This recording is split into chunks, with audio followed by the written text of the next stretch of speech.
Hi. My name is Mikal Victoria, and I'm originally from Queens, New York. I don't usually talk like this, but him over there, I promised him 2 mics ago that I would get back into it. So, and after this, I'm going to read a piece about death. All right. Keep it all yet! I'm stepping on. So, Queens. What can I say? Doritos. I have to talk a little about Doritos because Queens is all about the Doritos when I grew up, but they didn't have the GMO crap. They just had crap. So, my mother used to give me one of those value pack with like 4 Doritos in it. You know what I'm talking about? Like 4 Doritos, and then you eat it and all the pleasure centers of your brain are all shooting off and you're having like your dopamine is going crazy. Pew, pew, pew, and you're like, value pack, that's bullshit. I can't wait to go home and go to Key Foods and I'm gonna go get an economy pack and rip into that fucker. Like right through the center like Alien. You know what I'm saying? Yeah. Hell yeah. Yeah. Right? He knows. So then you have these people, right? And they eat like the 1 Dorito and they put it in the bag. These are not my people. I have a friend, my best friend Jacqueline. It wasn't Doritos, it was Chips Ahoy cookies, but same difference. So she would take the Chips Ahoy cookie out of the bag and she'd nibble it like for an hour. And she'd just go, and I'd be like, did you hit a chocolate chip? Oh my God, alert the presses! Oh my God! And I'm like, I can't. Jacqueline, there's something very wrong with you. I'm very disturbed with your behavior right now. It's like you're the kind of person that alphabetizes all their victims of axe murderers down in your moldy basement. This is the kind of person you are. And then she takes, after like 2 hours, she takes it and she folds it back and she rolls it really tight. And God forbid there should be some air in the Chips Ahoy fucking bag. Like she has to like have all the air out of it. But she has those little tabs. Do you remember the little tabs? He does. Yeah, you roll it in and like what tabs? By the time I'm done with the Chips Ahoy, like there's no tabs. Somebody lost an eye. The tabs are gone. So Doritos. Okay, now for the rest of my time, I'm going to talk in my California accent. And I'm going to read my death piece. Oh, yeah! I love it! Okay, but it's not funny. If I read it in the Queen's accent, it would be funny. This is so I feel comfortable. This is why I did this whole thing.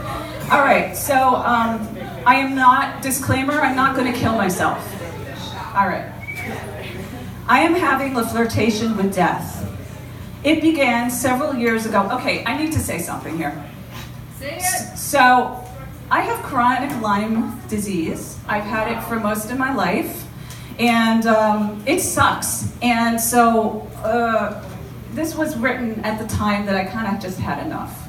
So I just need to preface that, all right? And depression. We've all been there. You all been there, right? Okay. It began several years ago when I called Final Exit.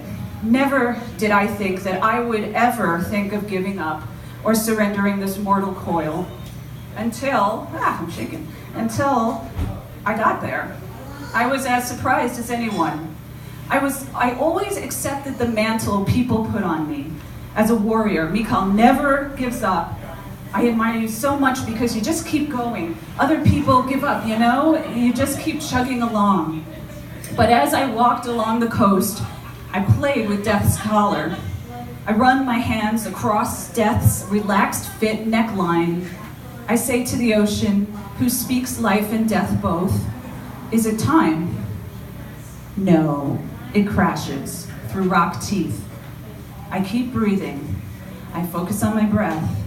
I know how I am, that my mind gets in the way. I don't trust it. I breathe with the ocean's breath in. The waves build, out, the waves crash. It is the divine breath. I'm not as afraid to merge as I used to be. I test my gut, I poke my gut. This is what it's like to die. How is merging now? I don't want to be scared. I am pleased my heart only flutters a little at the thought of falling off the cliff, arms wide, and scared that part of me is still afraid to let go. I like walking with my fingers grazing death's collar. Everything is sharper, colors explode, I drink everything. I remind myself, what if these are the last conversations I hear? I listen more deeply. What if I'm on a trip and about to board a plane in 2 days? I walk in a bubble of light. I am not here, not there. Everyone notices it. They notice something different about me and tell me. But if they only knew it was because I am allowing myself to walk side by side with death, a lover all demanding, who evokes such passion, the last light in the eyes before they flicker, dark syrupy night that wraps itself around my naked body, dark like under the earth that hugs my body in a warm clutch, perverse and out of sync and wrong in the land of the living. I want the passion. I need this edge right now. I've never treasured life. I've hated this plane. Death has whitened my eyes, sharpened my smell, added taste buds, elevated my mind, given my heart courage and soar. I am angry at life. Now you get beautiful? Now you open your arms? Oh, life is a withholding partner. Stingy until the last moment, when you are finally walking away, then extravagant with gifts on its arm of the sweetest green, the softest furs, a warmth that wants my heart, the rouge energy of love like a biscuit out of the oven, the warmth of the oven I want to warm my hands on. I told my therapist it is not enough anymore for life to give me a pillow for my head while I lie on the concrete. Life needs to get me off the fucking concrete once and for all. And it seems it finally has. But I don't trust life. Life has made promises before, and in the end, the world got grayer and grayer. Life cannot be trusted. Life is polygamous.